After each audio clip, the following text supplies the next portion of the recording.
और राहुल, आप किस तरीके से देख रहे हैं इसे? देखिए, बहुत ज़रूरी चीज़ है और मैन्युफैक्चरिंग इन पर्टिकुलर, जो आपने पहले बात कर रहे थे कि मैन्युफैक्चरिंग में क्या बढ़ावा हो सकता है, उस पर बहुत ज़रूरी हमें ध्यान देना चाहिए, क्योंकि हमारा सबसे अंडर परफॉर्मिंग सेक्टर जो है देश की इकोनॉमी का मैन्युफैक्चरिंग है। So we have to look out in the, इसमें क्या बढ़ेगा। यामिनी जी। जी देखिए, बजट में ज़्यादातर कोशिश यही की जाएगी कि जो ओवरऑल इकॉनमी है उसका ग्रोथ रेट 6% से ऊपर रहे, इन्फ्लेशन का टारगेट 5% से नीचे रहे, जो 5% है अभी, और टारगेटेड लेवल्स पे गए, मार्केट में लिक्विडिटी रहे जो ओवरऑल है, और कोशिश की जाएगी कि ज़्यादा से ज़्यादा कंजम्पशन ओरिएंटेड रहे ताकि इकॉनमी को बूस्ट मिल सके।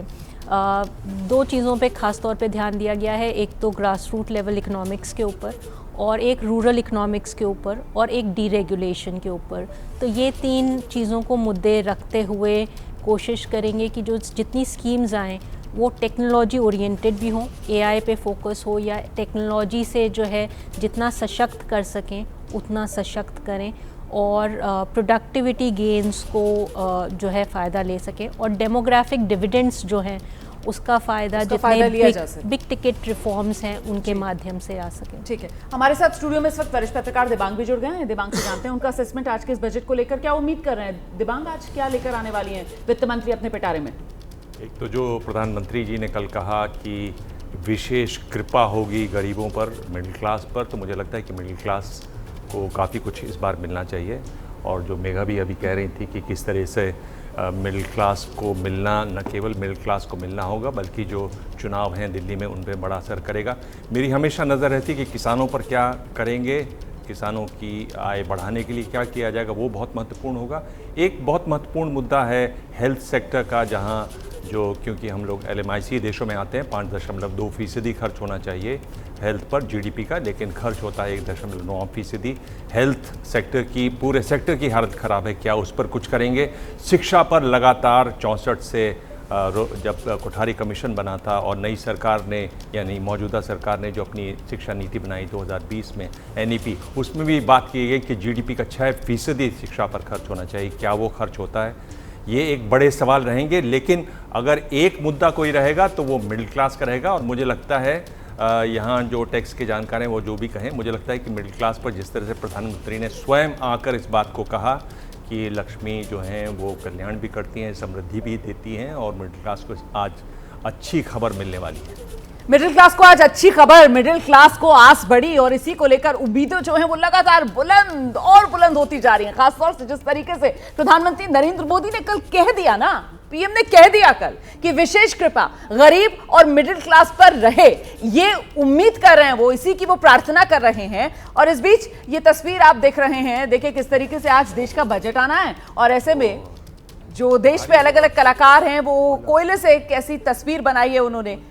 निर्मला सीतारमण जो आज बजट पेश करने वाली हैं, उसी को ये दर्शा रहा है कि कैसे हर खासोआम जो है उसे बजट का इंतजार है। मैं जल्दी से मेघा का रुख करूंगी। मेघा, क्योंकि यहाँ पर मिडिल क्लास को लेकर तो हम चर्चा कर ही रहे हैं, लेकिन वो किसान, और किसान महत्वपूर्ण इसलिए हो जाता है क्योंकि आप देख लीजिए, चाहे पिछले वक्त में कोरोना काल था तब भी वो कृषि का क्षेत्र ही था जिसने अर्थव्यवस्था की नैया पार लगवा दी थी, और इस बार भी हम देख रहे हैं वो जो दूसरी तिमाही जिसमें विकास दर जो है उसकी रफ्तार कम हो रही है, लेकिन बावजूद जो अलग अलग क्षेत्र हैं उसमें कंपैरेटिवली कृषि जो है वो बेहतर परफॉर्म करता हुआ नजर आ रहा है। तो इस बार फोकस इस बजट में किसानों पर, कृषि कल्याण पर, वो किस रूप में देख रहे हैं आप? किसान सम्मान निधि, उसमें किसी तरीके की कोई बढ़ोतरी की उम्मीद? किसान सम्मान निधि की अगर बात करें आप रुमाना, देखिए ये बिल्कुल सॉलिड खबर तो नहीं हो सकती है अंदर से, ये तो आज बजट में क्या होने वाला है उसकी स्पेसिफिक खबर किसी को नहीं होती है। आपको एक मोटा मोटा अंदाज लगता है कि क्या हो सकता है।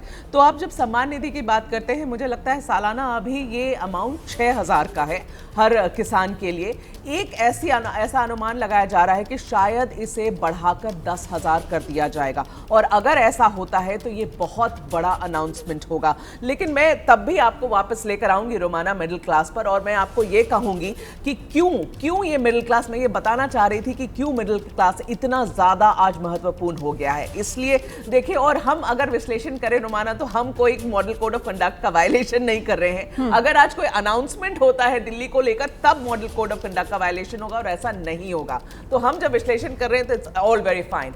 मैं क्यों ये कह रही हूं, क्योंकि आप ये समझिए कि पूरे देश में सबसे बड़ा मध्यम वर्ग दिल्ली के अंदर है। दिल्ली की जो पूरी जनता है, जो अभी पिछले साल के एस्टिमेट के हिसाब से, सेंसस तो हुई नहीं है, 3 करोड़ के आसपास के ऊपर चला गया है। 70% इस पॉपुलेशन का मिडिल क्लास है। दिल्ली में सबसे बड़ा वर्ग मिडिल क्लास का पूरे देश में दिल्ली में रहता है।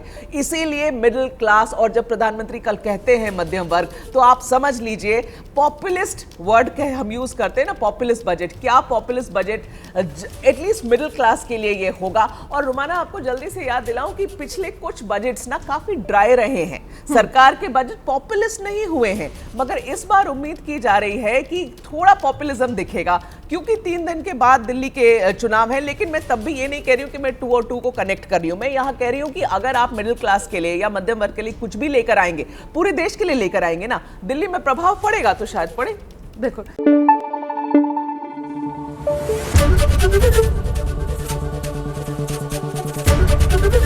एबीपी न्यूज आपको रखे आगे।